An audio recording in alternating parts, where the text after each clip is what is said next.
কাকে চাই? তুহিনা খান। এখানে তুহিনা খান নামে কেউ আসেনি। আপনি মিথ্যে কথা বলছেন? তাহলে ওই গাড়িটা কার? ছাড়ুন, রাস্তা ছাড়ুন। এই ওই মিস্টার, কোথায় যাবে? ভিতরে। ভিতরে যাওয়া যাবে না। কেন? ভিতরে একটা ইম্পর্টেন্ট মিটিং চলছে, ওখানে কারো অ্যালাউ নেই, এমনকি একটা মশারও না। তাই নাকি? একদম আমার কাছে আসবি না বলছি।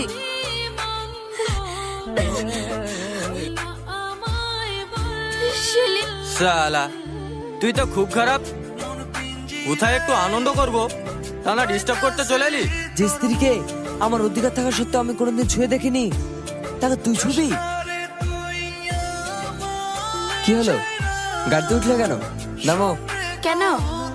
নামো তো। কি হলো? তুমি তোমার গাড়িতে যাও। কেন?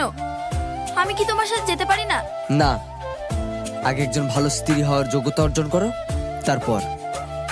তাই 1 মাস হয়ে গেল, ছেলে বৌমা তো এখানে আছে। হ্যাঁ বেআই মশাই, সেলিমকে আর বৌমাকে একবার ডাকুন। ওরা বাইরে আছে, এক্ষুনি চলে আসবে। আব্বু, ওই তো চলে এসেছে। তোমরা এখানে? হ্যাঁ, আজ 1 মাস হয়ে গেল, তোরা তো বাড়ি যাসনি, তাই দেখতে আসলাম। ওই তো আপনাদের বৌমাও চলে এসেছে। কেমন আছো মা? এই যে এলে, আর তো বাড়ি ফিরলে না। মা, আমি একটু ব্যস্ত হয়ে পড়েছিলাম, খুব শীঘ্রই যাব।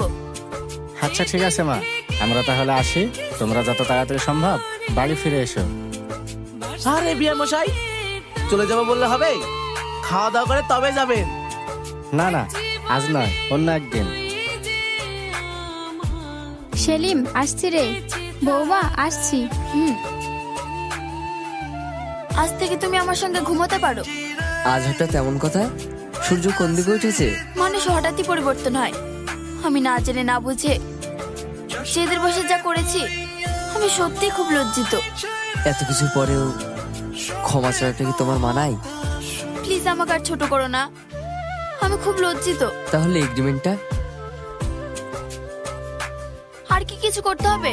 এখন থেকে তুমি আমার বস আর আমি তোমার কর্মচারী। এটা নতুন কোনো ফন্দি নয় তো? দেখো, ভুল করেছি বলে কি ক্ষমার যোগ্য না? আরে না না, আমি কি সেটা বলেছি?